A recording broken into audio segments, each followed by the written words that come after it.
Good morning, good afternoon అందరికీ. ముందు 4-5 routine స్టేట్మెంట్లు ఉంటాయి కదా, అందరికి వచ్చినందరికీ థ్యాంక్స్, మీడియా మిత్రులందరికీ థ్యాంక్స్, చూస్తున్న ప్రేక్షకులందరికీ థ్యాంక్స్, అందరికీ థ్యాంక్స్. ఆ థ్యాంక్స్ పక్కన పెడితే, అరే ఎన్ని సినిమా ఫంక్షన్లు చూసినా ఇదే చెప్తారు, తీసిన వాళ్ళందరి నుంచోని ఇది ఒక అద్భుతం, టూ మచ్గా ఉంది, అందరూ బాగా చేశారు, దిస్ ఇస్ ఆల్ రైట్. అంటే అందరూ అదే చెప్తారు, అదే నిజం కూడా, ఎవరికారు ఫీల్ అవుతారు.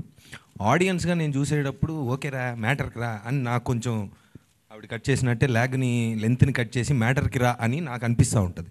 సో ఇందాక నుంచి ఇక్కడ నుంచోని సరే దండోరా అనేది ఇంత మునుపు ఒక సినిమా ఏదో జరిగింది, దానికి ఫస్ట్ టైం అంటే కంటెంట్ బయటికి వెళ్తుంది, టీజర్ ఒకటి వదిలాము. సో సినిమా గురించి ఏం చెప్పాలి, అదే కదా ఫైనల్గా ఆడియన్స్కి ఓకే రా మీ సోదంతా పక్కన పెట్టి సినిమాకి ఎందుకు రావాలి, మ్యాటర్ ఏంటి సినిమాలో చెప్పు అని ఫీల్ అవుతారనే ఉద్దేశంతో ఏం ఆలోచిస్తున్నప్పుడు చెప్పాల్సిన పాయింట్ నాకు అందింది ఏంటంటే, ఒక మెదక్ లాంటి ప్లేస్ నుంచి చదువుకొని అమెరికా లాంటి ప్లేస్కి వెళ్ళి అక్కడ కంఫర్టబుల్గా తన జాబ్ తను చేసుకుంటూ సినిమా మీద ప్యాషన్తో వెనక్కి వచ్చి ఒక సినిమా చేద్దామని ఫిక్స్ అయినప్పుడు మా డైరెక్టర్ మురళి ఒక సబ్జెక్ట్ ఎత్తుకున్నాడు. ఆ సబ్జెక్ట్ ఏంటి, దండోరా. దేని గురించి సినిమా అంటే, ఈరోజు ఈవెన్ ఇన్ 2025 కులం అనేది ఎంత భయంకరంగా బయట జనాల జీవితాలతో ఆడుకుంటుంది అనే పాయింట్ని తీసుకున్నాడు. ఓకే ఇవన్నీ సరే, మేము ఎంటర్టైన్మెంట్ కోసం వస్తాం సినిమాకి అనే దానికి ఆన్సర్గా ఒక చావుని, ఒక కులాన్ని, ఇలాంటి హెవీ పాయింట్స్ని తీసుకొని ఇంతమంది యాక్టర్స్తో ఒక బ్యూటిఫుల్, ఒక మంచి పల్లెటూరు బ్యాక్డ్రాప్లో, ఒక రూరల్ బ్యాక్డ్రాప్లో ఎంటర్టైనింగ్గా చెప్పాడు. అంటే ఒక చాలా పెద్ద పాయింట్. ఇప్పుడు ఈరోజు మన సమాజంలో ఉన్న వన్ ఆఫ్ ది బిగ్గెస్ట్ భూతం అనుకోండి, దాని గురించి ఫస్ట్ సబ్జెక్టు అలాంటిది తీసుకోవడం చాలా risky item.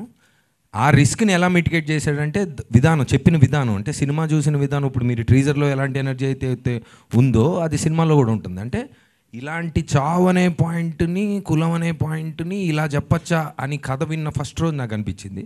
So I think hats off to you Murali for that. It's a beautiful thing and చాలా కష్టం అది.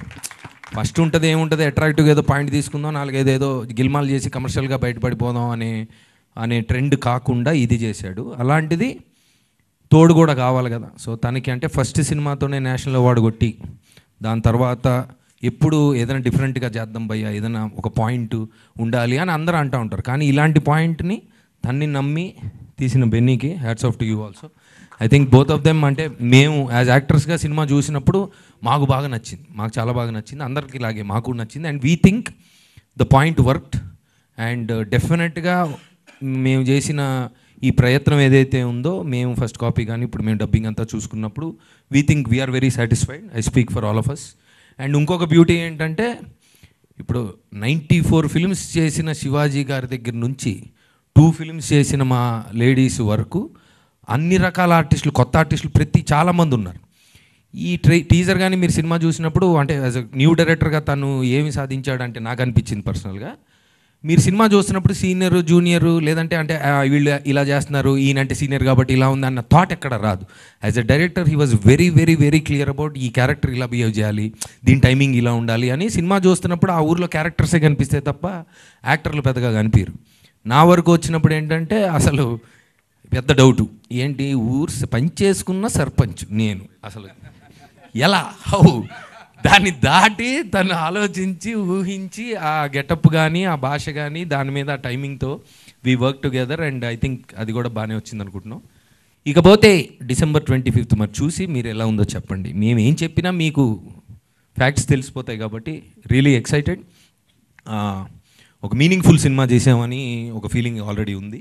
So I hope commercially also it gives us the result. And that's all. Over to you. Thank you.